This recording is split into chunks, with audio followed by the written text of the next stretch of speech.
마가복음 4장 21절부터 32절까지의 말씀 함께 읽겠습니다. 또 그들에게 이르시되 사람이 등불을 가져오는 것은 말 아래에나 평상 아래에 두려함이냐 등경 위에 두려함이 아니냐. 드러내려 하지 않고는 숨긴 것이 없고 나타내려 하지 않고는 감추인 것이 없느니라. 들을 귀 있는 자는 들으라. 또 이르시되 너희가 무엇을 듣는가 스스로 삼가라.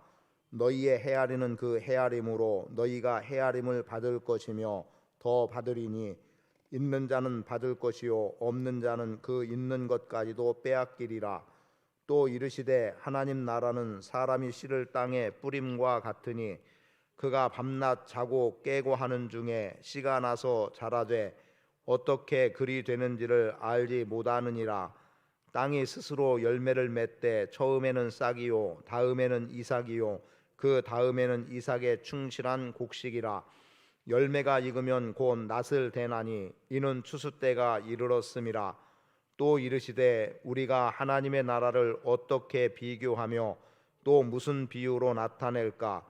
겨자씨 한 알과 같으니 땅에 심길 때에는 땅 위의 모든 씨보다 작은 것이로되 심긴 후에는 자라서 모든 풀보다 커지며 큰 가지를 내나니 공중의 새들이 그 그늘에 깃들일 만큼 되느니라.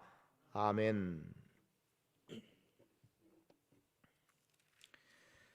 씨 뿌리는 비유를 통해서 크게 두 가지로 말씀을 드렸습니다. 그 중에 하나는 상실한 것이 크면 클수록 얻어진 것을 통해서 누리는 기쁨, 얻게 되는 기쁨은 그만큼 크다는 겁니다. 그렇다고 해서 많이 1차 이런 의미는 아니고 그만큼 영혼 구원이라고 하는 자체도 힘이 들고 하나님 나라를 우리가 이 땅에서 세워나감에 있어서 쉬운 일은 없겠습니다만 그러나 눈에 보여지는 또 세워지는 그러한 결과들을 통해서 얻게 되는 기쁨은 우리 안에 크다는 것이었고요. 또 하나는 우리의 마음이 어떠한지가 중요한데 우리가 좋은 밭으로 열매를 맺는 결과를 가져와야 되는데 여러분들이 말씀을 귀로 듣고 마음으로 받고 그리고 그 토양에서 열매를 맺을 수 있게 하는 것처럼 여러분의 신앙이 좋은 밭이 되어서 말씀이 들려지는 대로 여러분 안에서 살아 움직이는 일들은 필요한 부분인데요. 또 그러한 것으로 연결돼서 이제 오늘 하나님 나라에 대한 내용들이 기록이 되고 있습니다. 그래서 하나님 나라라고 표현되기도 하고 또 표현되지 않지만 어떤 비유를 통해서 하나님 나라가 어떠하다는 것을 말씀해 주기도 합니다. 오늘은 크게 네 가지로 말씀을 드리겠는데요. 그 중에 하나가 등불에 관계된 내용이죠. 21절에 보면 또 그들에게 이르시되 사람이 등불을 가져오는 것은 말 아래에나 평상 아래 두려함이 아니냐, 등경 위에 두려함이 아니냐, 뭐 이렇게 말씀하고 있어요. 그러면서 숨긴 것이 없고 다 나타난다, 감추인 것이 없다는 것을 말해주고 있습니다. 하나님의 나라는 등불과 같다는 거예요. 등불은 사람이 등불을 켜는 이유가 뭐겠습니까? 그 등불을 가지고 주변을 밝히 보이겠다는 거죠. 그래서 주변이 어떠한지도 알 수 있고 또 밝히 보여지는 것에 따라서 또 우리는 그만큼 삶으로 행동해 나갈 수도 있습니다. 세상은 참 숨겨지는 것 많죠. 보이지 않는 것 많습니다. 또 의도적으로 숨기려고 하기도 하고요. 그런데 또 다른 면에서 보면 세상은 보이는 걸 전부로 알고 살아가고 있어요. 그러나 보이지 않는 것도 있다는 것을 알아야 되는데 보이는 것만 갖고 우리는 또 판단하고 또 그렇게 살아가려고 하는 일들도 있습니다. 그런데 보이지 않는 세상의 중요함도 있다는 겁니다. 그런 가운데 등불로 표현되어지는 것을 예수님으로 끌어오면 예수님은 세상을 밝히 드러내는 분이라는 거죠. 사실은 요한복음을 통해서도 말씀되어지는데 빛이 세상에 왔을 때 사람들이 빛을 싫어했다는 거예요. 빛을 싫어한 이유가 뭡니까? 자기들의 죄가 드러나진다는 거죠. 자기들의 감추어진 것이 드러나니까 빛이 싫은 거예요. 사실 빛이 싫어야 될 이유가 없지 않습니까? 그런데 사람들이 어둠을 좋아하는 것은 지금까지 어둠 속에서 수많은 죄를 지어왔고 그리고 어둠 속에 그걸 다 감춰놓고 그래서 감추어졌다, 드러나지 않았다, 그러니 안전하다고 생각해 왔지만 그러나 그렇게 감춰질 수 있는 것이 아니라는 겁니다. 등불이 세상을 밝히 비추듯이 복음은 세상을 비출 것이고, 복음 앞에 감추어지는 것은 없을 것이고, 특히 주님 앞에서 감추어질 수 있는 것은 아무것도 없다는 거죠. 그래서 밝게 드러나는 것을 말씀해 주고 있습니다. 그러나 주님은 이렇게 밝게 드러내기를 원하지만 이와는 달리 드러나지 않기 원하고 있고 감추려고 하는 세력이 있죠. 그것은 마귀의 세력입니다. 결국 빛으로 오신 예수님께서는 그 빛을 통해서 마귀의 세력을 멸하게 되고, 그래서 죄의 삭은 사망이라고 하는 선언이 놓여진 것까지를 포함해서 다 구원이라고 하는 놀라운 은혜로 이끌어가고 있음을 보게 됩니다. 그렇게 볼 때 하나님의 나라는 이미 우리 가운데 임했다는 거죠. 그래서 하나님의 나라를 여기서 찾을까 저기서 찾을까 찾는 것이 아니라 하나님의 나라는 이미 우리 안에 임했고 우리 주변에 임한 가운데 우리가 그 하나님 나라에서의 삶을 살아가고 있다고 우리가 믿음으로 받을 수 있어야 됩니다. 그러니까 여러분 안에도 하나님의 나라는 임했고, 또 다른 사람 누군가의 마음에도 하나님의 나라는 임했고, 하나님의 나라가 임한 너와 나의 관계에서는 숨겨질 것이 없다, 감추려고 해서 감추어지는 것이 없다, 다 밝히 드러내지는 것이고 있는 실체가 드러나는데, 그 있는 실체의 드러남 속에서 우리 믿음의 사람들은 부끄러울 것 하나 없다는 거죠. 그리고 우리 믿음의 사람들이 무엇을 감추려고 할 만한 일도 없는 겁니다. 그리고 굳이 감춘다 하더라도 더 이상 숨겨질 수 없는 거예요. 얼마만큼은 숨겨졌을 수 있고 어느 기간 정도는 숨겨왔을 수 있지만, 그러나 이 숨김이라고 하는 것은 한계가 있습니다. 빛은 반드시 오게 돼 있고 이미 온 빛은 어둠을 다 물리쳐냈기 때문에, 그래서 밝기 세상은 드러나진 거죠. 그러니까 등불이신 예수 그리스도, 등불인 복음을 통해서 세상에 숨겨질 것 없고 이미 밝기 드러나졌음을 인식하고, 그래서 오늘 우리가 예수 믿는다는 것은 빛의 자녀로서의 삶을 살아가고 있는 겁니다.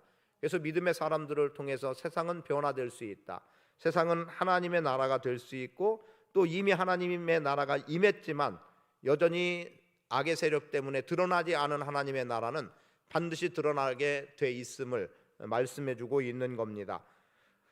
제가 신학교 다닐 때 윤리와 관계된 부분에서, 기독교 윤리와 관계된 부분에서 아주 인상적으로 들었던 것 가운데 하나가 그냥 별 문제 없이 지나갔던 내용 중에 하나였는데, 그런데 여전히 그게 제게 굉장히 강하게 남은 게 있습니다. 이 시대에 대한 과연 뭘까? 이 세상에 대안이라고 내놓을 수 있는 것, 예를 들면 세상은 썩어졌다, 세상은 어두워졌다, 도무지 살만한 세상이 아니다, 죄로 가득했다, 무슨 소망이 있느냐, 그래서 모든 것이 끝났고 아무런 희망도 없고 그렇게 사라져가는 속에서 여전히 대안은 있는데, 그 유일한 대안이 뭐냐면 산 위에 있는 동네입니다. 산 위에 있는 동네. 산 위에 있는 동네가 뭡니까? 등불인 거예요. 산 위에 있는 동네는 어디서나 다 바라볼 수 있는 거죠. 정상에 있는 것은 어디에서 보든 다 보이게 되어 있습니다. 그러나 계곡 속에 있는 것은 보여지지 않죠. 그 속으로 들어가야만 보여지지만, 교회는 세상에 대안이 되는 것이 바로 이 등불과 같아서, 산 위에 있는 동네와 같아서, 그래서 교회는 밝히 드러나 보여져야 되는 거예요. 그러니까 어디서나 교회를 봤을 때는 교회는 있는 그대로가 보여지는 거죠. 교회가 뭘 감추려고 해서도 안 되겠지만 감춘다고 해서 감춰지는 것도 아니고, 그래서 어디서 보든 다 보일 수 있는 것, 다 보인다면 어떻겠습니까? 보여지는데 더럽게 혹은 악하게 또는 세상 기준으로 살아갈 수 없는 거죠. 보여지기 때문에. 그러니까 교회는 보여지는 교회가 돼야 되는 거예요. 그렇게 보여진다면 교회 안에 있는 우리는 거룩함과 일절 깨끗함의 삶, 또 하나님의 뜻을 이루는 삶을 살아가게 될 것이고, 그렇게 살아가는 삶의 모습을 세상은 보게 돼 있어요. 그들이 보지 않으려고 해도 보이는 거예요. 눈 떴더니 보이는 게 교회. 그렇게 표현한다면 그 교회가 어떻게 보여지느냐에 따라서 세상은 그 교회의 영향력으로 새로운 희망을 만들어갈 수 있다는 겁니다. 그렇기 때문에 기독교가 대안이 된다. 그런데 요즘 가장 어렵다는 건데, 저도 좀 더 공부를 해야 될 것 같은데, 신자유주의 사상이라는 게 기독교를 다 갉아먹고 있다는 겁니다. 그래서 기독교가 지금 힘을 잃고 있다고 하는데, 그러면 여전히 대안은 찾을 수 없겠는가? 분명히 대안은 여전히 산 위에 있는 동네라고 보는 거죠. 그런 신자유주의 물결이 흘러오든 또 다른 어떤 세력들이 이 시대의 흐름을 이어나가고 또 바꿔나가려고 하든 교회는 교회로서 굳건하게 서 있어야 되고 산 위에 있는 동네로서 서 있어야 되고, 그래서 마치 등대처럼 빛을 비추면 어디서나 다 볼 수 있는 그러한 모습이 되어야 된다고 믿습니다. 등불에 이어서 두 번째로 나오는 말씀은 24절에 또 이르시되 너희가 무엇을 듣는가 스스로 삼가라. 너희의 헤아리는 그 헤아림으로 너희가 헤아림을 받을 것이며 더 받으리니 있는 자는 받을 것이요 없는 자는 그 있는 것까지도 빼앗기리라. 헤아림은 너희가 헤아리는 그 헤아림으로 너희가 헤아림을 받을 것이다. 익숙한 표현 아닙니까? 비판하지 말라. 비판하면 비판을 받는다는 거예요. 그러니까 네가 지금 비판을 받지 않으려면 남을 비판하지 말아야 되는 건데, 네가 비판해놓고 너 비판받는 것 가지고 무엇라고 할 수 있겠느냐라는 겁니다. 그런 속에서 등불에 이어서 주어지는 말씀은 말입니다. 그리고 그 말과 관계돼서는 들음인 거예요. 자, 헤아리는 대로 헤아림을 받는다. 비판하는 대로 비판을 받는다. 그러면 우리는 비판받지 않기 위해서라도 비판하면 안 되고, 내가 누구에 의해서 재단되지 않으려면 나도 누군가를 재단하지 않으면 돼요.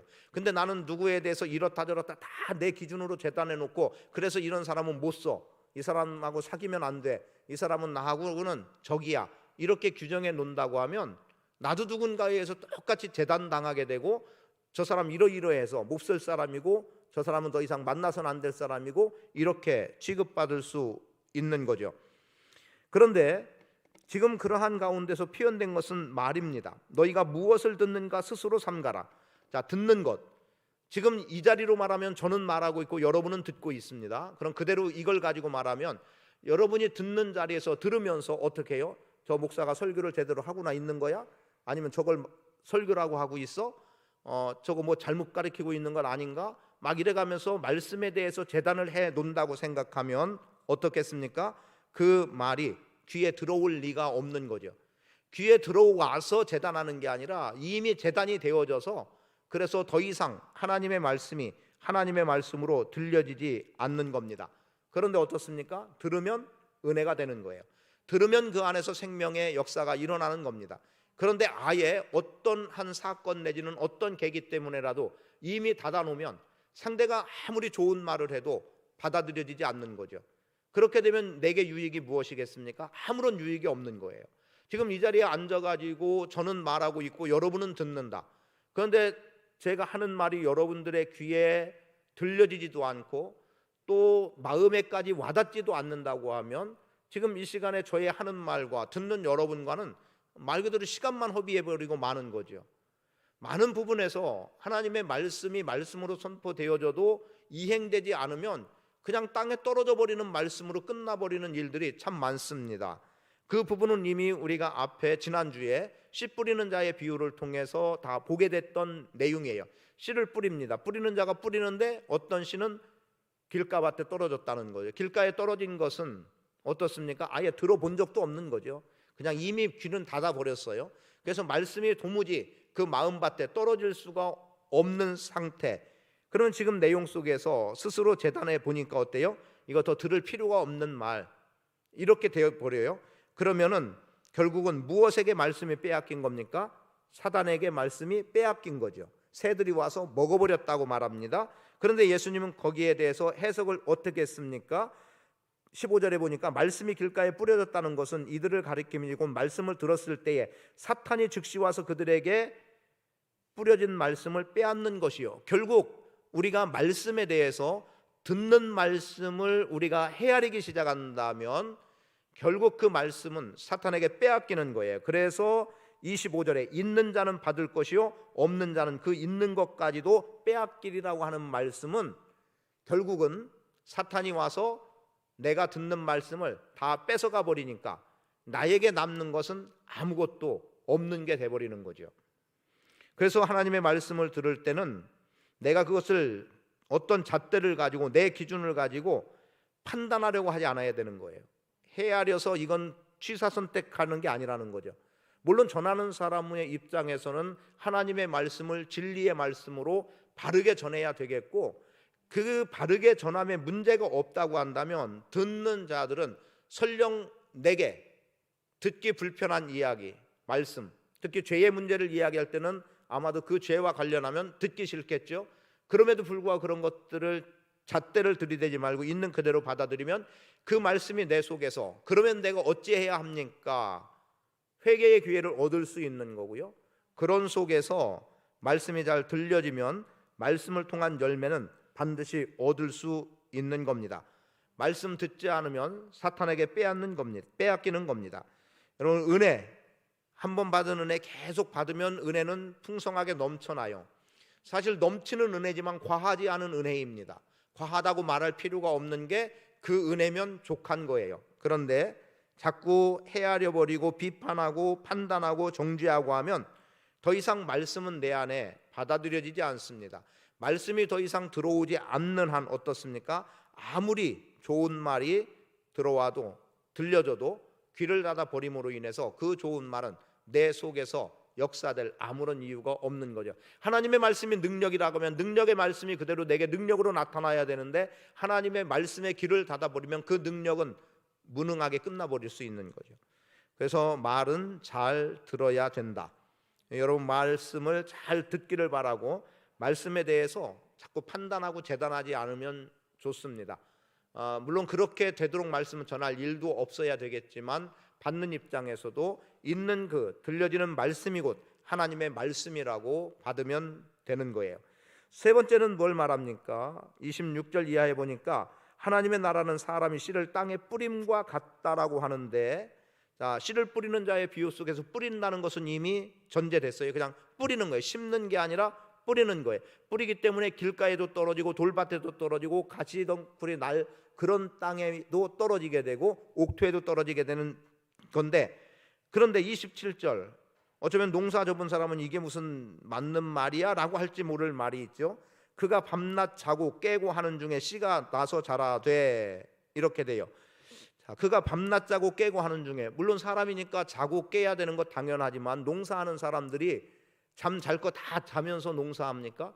이른 새벽부터, 그리고 또 장마가 지면 장마 때문에 힘들어하고 어떻게든 대처해 나가려고 하고, 가뭄이 오면 가뭄 때문에 또 고통스럽게, 가을에 추수 때에 추수할 것을 바라보고 열심으로 돌보며 일하면서 농사 짓는 거예요. 어떻게 보면 농부는 씨를 뿌리고 열매를 거둘 때까지 쉼 없이 움직이는 겁니다. 그런데 27절에 보면 그냥 먹고 자고 깨고 하는 것밖에 안 되는 것 같은 표현이 나오고 있어요.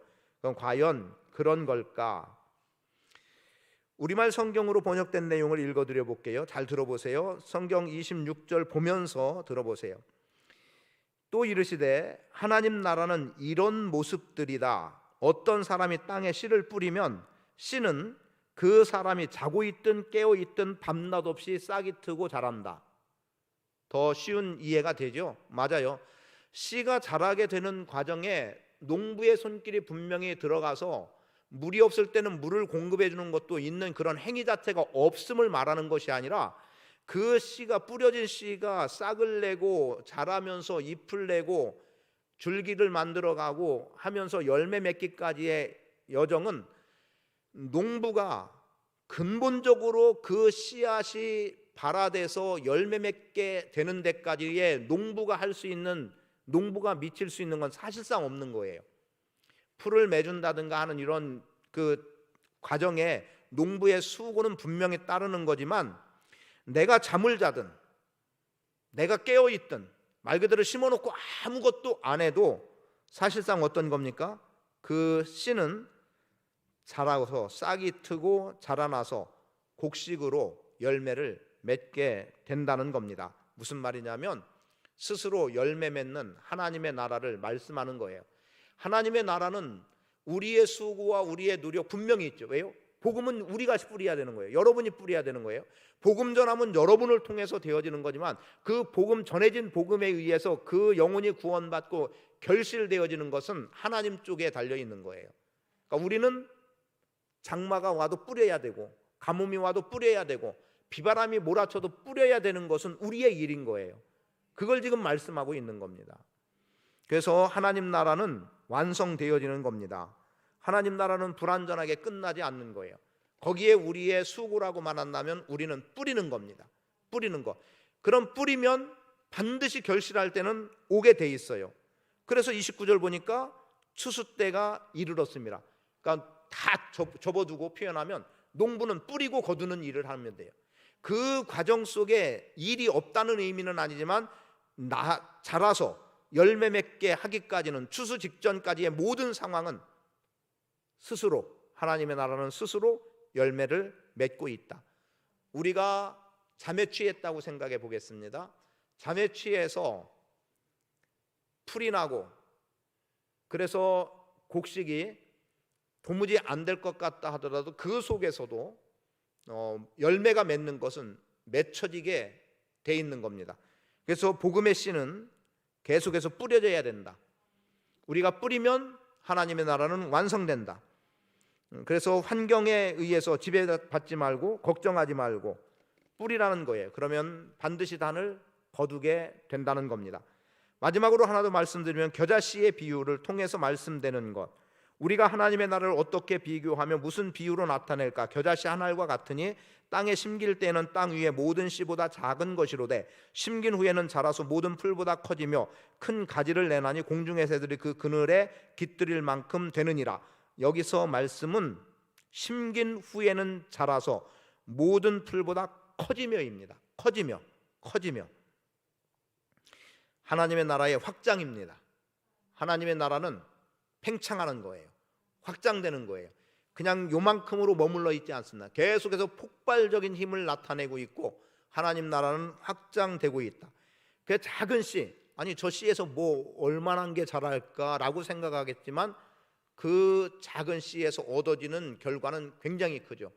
혹시 그 일반 곰도 그런가 모르겠네요. 곰 종류니까 그럴 것 같은데 그 판다 새끼 낳는 걸 봤어요. 판다 새끼 얼마나요? 보셨어요? 한 요만하다고 할까요? 아주 조그매요. 그런데 이 판다 새끼가 엄청 커지지 않습니까? 작은 씨앗, 그 작은 씨앗이 결과는 크게 자란다는 겁니다. 여러분 작다고 무시하면 안 돼요. 작고 보이지 않을 것 같고 훅 불면 사라질 것 같지만 거기에는 생명이 있는 거예요. 생명이 붙어 있는 한 그 결과는 커지게 돼 있습니다. 그 커짐의 최종은 열매라고 말할 수 있겠지만 열매의 문제는 이미 앞에서 말씀됐고 여기에는 큰 가지를 낸다는 거지요. 나뭇가지 같은 가지의 의미는 분명히 아니겠지만 새들이 깃들일 만큼 큰 줄기를 내니까 그것을 가지라고 표현을 한 거예요. 겨자를 통해서는 나무라고 말할 수는 없다 하더라도 그러나 나무같이 커다람을 통해서 새들이 깃들일 수 있는 수준까지라고 본다면 지극히 작아서 어떤 결실로 기대하지 못할 것 같고 이게 무슨 생명력이 있을 것 같은가 없겠다 싶어지는 것들, 그리고 도무지 뭔가 열매를 보기 힘들 것 같다라고 여겼는데 그런데 심겨지니까 뿌려지니까 결국은 큰 가지를 내고 있더라는 겁니다. 그래서 새들이 와서 깃들이게 되더라. 여기서 강조를 어디에다 해든 좋을 수 있겠지만 저는 크다는 것에 강조를 둡니다.